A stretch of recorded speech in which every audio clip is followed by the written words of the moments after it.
Hi!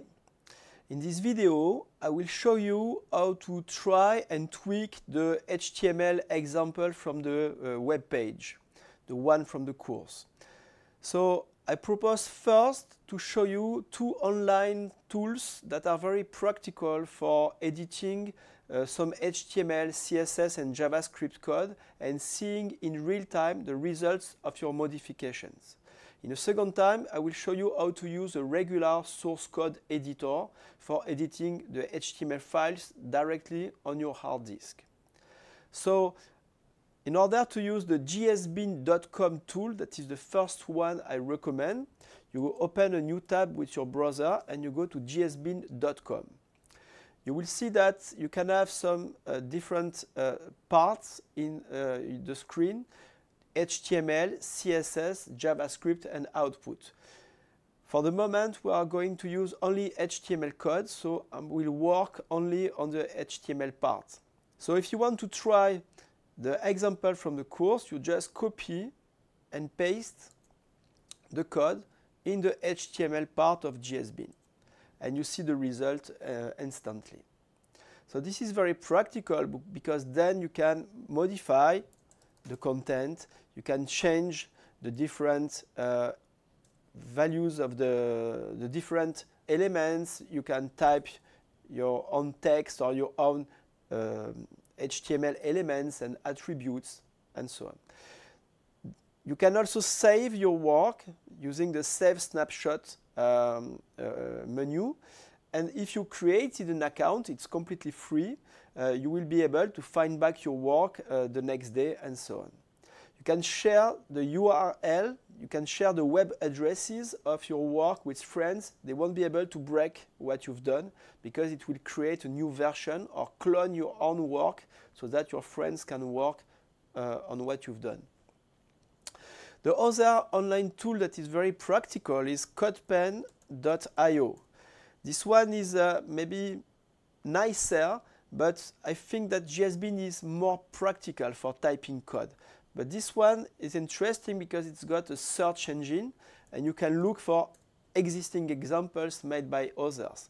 So I just typed button and here I can see an example that creates buttons. I can see the HTML code, the CSS code, and I can learn by looking at these examples. So in our case, if you want to just create a new example, you just open CodePen.io, you click on the New Pen button, and you copy the HTML code in the HTML part of the editor, and you see the result. Don't forget to save, to create an account also. And here you can download the results for editing that offline, if you like, using the export option. So export.zip. With CodePen, I've got a zip file, and in the zip file, I've got the index.html code here. And if I look at the source, it's exactly the source from the example. With GSBin, you can also download your results, and in that case, the name of the HTML file will be built using the name of your example in the address bar of your browser. But if you click on it, you've got the same result.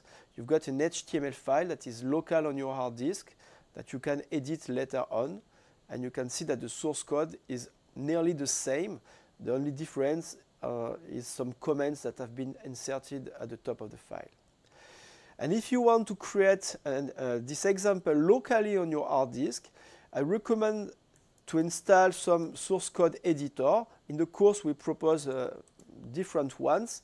The one I use is Sublime Text. So you go to the sublimetext.com website, you download, it's free. You can also buy an enhanced version, but the free version is okay. You download it, and once it's installed, you can work with it locally. So I'm going to show you how to do that. So what I recommend is that you create a directory somewhere. Here I'm creating a directory on my desktop. So a new directory, example 1. And inside that directory, I will create the HTML file. So I use the new file option from from Sublime Text. I copy and paste the code. I use Save As, and I will save the page as an index.html file. You can name it as you like. Index is very common for the main page of a website. I go to the desktop, to the example1 directory, and I save the file. And from Sublime Text, you can use a right-click, open in browser, and you can see the results. And if I change the code here, my homepage, hello W3CH students, and I want to see the result, I just save, Control S, Command S on my Mac.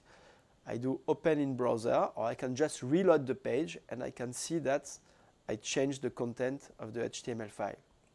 So this is how you can work, or you can also directly open an example you downloaded from GSBin or from CodePen. So in my download directory, I can find back the files that I downloaded while I was working with CodePen.io. And here I've got the HTML file. I can do open in browser, and I've got also the same results. This is the code I prototyped, I tested first using an online environment.